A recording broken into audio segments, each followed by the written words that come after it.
PM Modi ने असम में महाराष्ट्र निकाय चुनाव में मिली बम्पर जीत का जिक्र कर कहा, बीजेपी लोगों की पहली पसंद बनी। मुंबई की जीत का जश्न काजीरंगा में मनाया गया।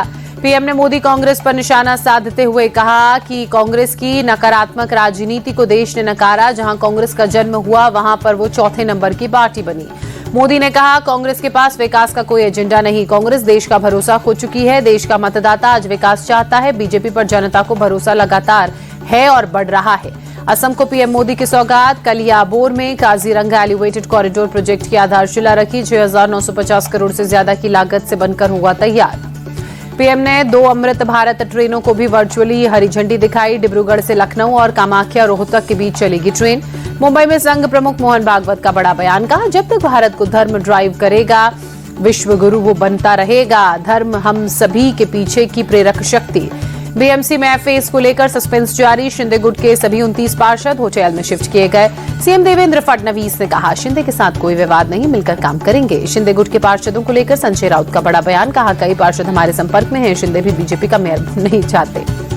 महानगर पालिका चुनाव में हार के बाद कांग्रेस की आज होगी अहम बैठक। प्रदेश अध्यक्ष हर्षवर्धन सपकाल, विजय वेडेट्टीवार और पूर्व सीएम पृथ्वीराज चौहान समेत कई सीनियर नेता शामिल होंगे। निकाय चुनाव में जीते हुए उम्मीदवारों के साथ उद्धव की बैठक। कहा, बीजेपी मुंबई को गिरवी रखना चाहती है। मराठी मानुष इस पाप को नहीं भूलेगा। उद्धव ने कहा, बीएमसी में मेयर बनाने की हमारी एकमात्र इच्छा एक भगवान जल्दी से पूरा करे। प्रचंड जीत के बाद सीएम फडणवीस का पुणे में भव्य स्वागत। जीते हुए उम्मीदवारों से मुलाकात की। सीएम देवेंद्र फडणवीस का इशारों में अजीत पवार पर तंज। कहा, पुणे का दादा, यहां की जनता, विकास के लिए लोगों का सिर्फ पीएम मोदी पर विश्वास। फडणवीस का ठाकरे बंधुओं पर निशाना। कहा, बीएमसी को जागीर समझने वालों को जनता ने जवाब दिया। अराजकता की महाराष्ट्र में कोई जगह नहीं।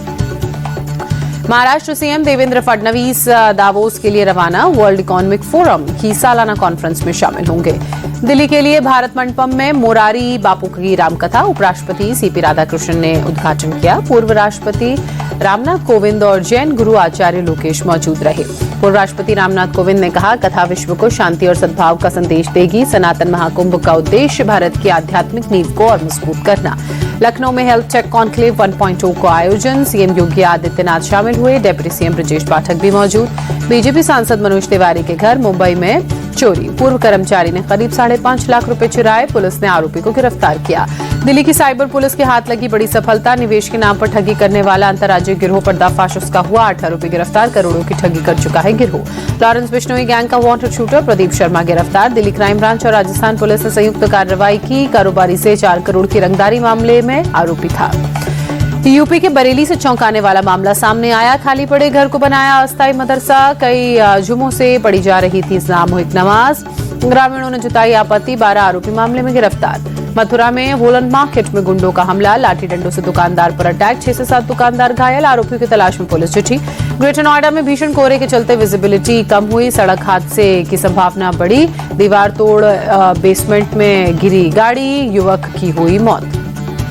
अमरोहा में घने कोहरे के चलते हादसा हुआ सड़क पर। लखनऊ दिल्ली हाईवे पर कई गाड़ियां आपस में भिड़ी। कई लोग घायल। जाम के चलते काफी देर तक यातायात प्रभावित रहा।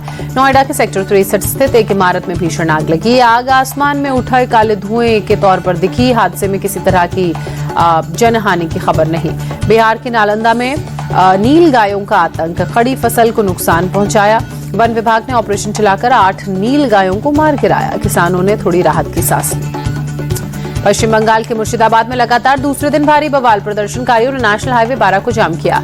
बिहार के माइग्रेंट वर्कर्स से मारपीट से बड़ा आक्रोश। गुस्साए लोगों ने आगजनी की, पत्थरबाजी की। देहरादून में गवर्नमेंट दून मेडिकल कॉलेज में जूनियर छात्रों के साथ रैगिंग और मारपीट। सीनियर छात्रों पर बेल्टों से पीटने का आरोप। सोलापुर पुणे नेशनल हाईवे पर दर्दनाक सड़क हादसा। तेज रफ्तार कार अनियंत्रित होकर पेड़ से टकराई। 5 लोगों की मौके पर मौत। एक महिला गंभीर रूप से घायल। पंजाब के जालंधर में पुलिस और बदमाशों के बीच मुठभेड़। एनकाउंटर में 2 बदमाशों के पैर में गोली। अस्पताल में कराया गया भर्ती। उत्तराखंड की 4 धाम यात्रा के लिए मंदिर परिसर में मोबाइल और कैमरों पर प्रतिबंध लगा। दर्शन में आ रही कई समस्याओं के चलते प्रशासन का फैसला। बेंगलुरु के चिन्नास्वामी स्टेडियम को अंतर्राष्ट्रीय और आईपीएल मैच के आयोजन की सशर्त मंजूरी मिली। कर्नाटक सरकार ने इजाजत दी। स्टेडियम में मची भगदड़ के बाद से सरकार ने प्रतिबंध लगाया था। आंध्र प्रदेश के पूर्व सीएम एनटीआर की आज 30वीं पुण्यतिथि। मंत्री नारा लोकेश ने हैदराबाद में एनटीआर घाट पहुंचकर श्रद्धांजलि दी। प्रयागराज में मौनी अमावस्या पर हंगामा। शंकराचार्य के शिष्यों से धक्का मुक्की और मारपीट के आरोप। फिलहाल स्वामी अभिमुक्तेश्वरानंद ने जुलूस रोका। घने कोहरे के चलते दिल्ली में रेल सेवा प्रभावित, 100 से ज्यादा ट्रेनें देरी से चल रही हैं, कई ट्रेनें कैंसिल, यात्री परेशान। दिल्ली एनसीआर में भीषण कोहरे के साथ शीतलहर का प्रकोप जारी, बारापुला फ्लाईओवर पर घने कोहरे के चलते विजिबिलिटी बेहद कम हुई, ट्रैफिक की रफ्तार थमी। दिल्ली में मौसम का ट्रिपल अटैक, ठंड, कोहरा और खतरनाक प्रदूषण एक साथ झेल रहे हैं लोग। एम्स इलाके में छाई स्मॉग की मोटी परत, राजधानी में ग्रैब 4 की पाबंदियां लागू। दिल्ली के इंडिया गेट इलाके में खतरनाक स्तर पर प्रदूषण, एयर क्वालिटी इंडेक्स 400 के पार, स्मॉग की मोटी परत से विजिबिलिटी बेहद लो। गाजियाबाद में घने कोहरे के चलते विजिबिलिटी बेहद कम, सड़कों पर गाड़ियों की रफ्तार धीमी हुई, जनजीवन प्रभावित। मुरादाबाद में ठंड और कोहरे का डबल अटैक, शहर के कई हिस्सों में धुंध की मोटी परत छाई, ठंड से बचाव के लिए लोगों ने लिया लाभ का सहारा। आगरा में शीतलहर और कोहरे का डबल अटैक, धुंध की सफेद चादर में ताजमहल लिपटा, दीदार हुए दूभर। बिहार के मुजफ्फरपुर में जबरदस्त कोहरा, भीषण कोहरे के चलते विजिबिलिटी लो, ट्रैफिक बाधित। असम के कामरूप महानगर में शीतलहर के साथ छाया जबरदस्त कोहरा, विजिबिलिटी कम, सड़कों पर गाड़ियों की रफ्तार धीमी हुई। मायानगरी मुंबई में कई जगहों पर स्मॉग की परत, ईस्टर्न फ्रीवे पर घने कोहरे के चलते गाड़ियों की रफ्तार धीमी हुई। रामनगरी अयोध्या में भी श्रद्धालुओं का जनसैलाब उमड़ा, कड़ाके की ठंड और कोहरे के बीच सरयू नदी में भक्तों ने स्नान किया। मौनी अमावस्या पर प्रयागराज में भक्तों का तांता लगा, अब तक 1 करोड़ 30 लाख श्रद्धालुओं ने संगम में लगाई आस्था की डुबकी। मौनी अमावस्या पर हरिद्वार में भी श्रद्धालुओं की भीड़ उमड़ी, गंगा नदी में भक्तों ने किया स्नान।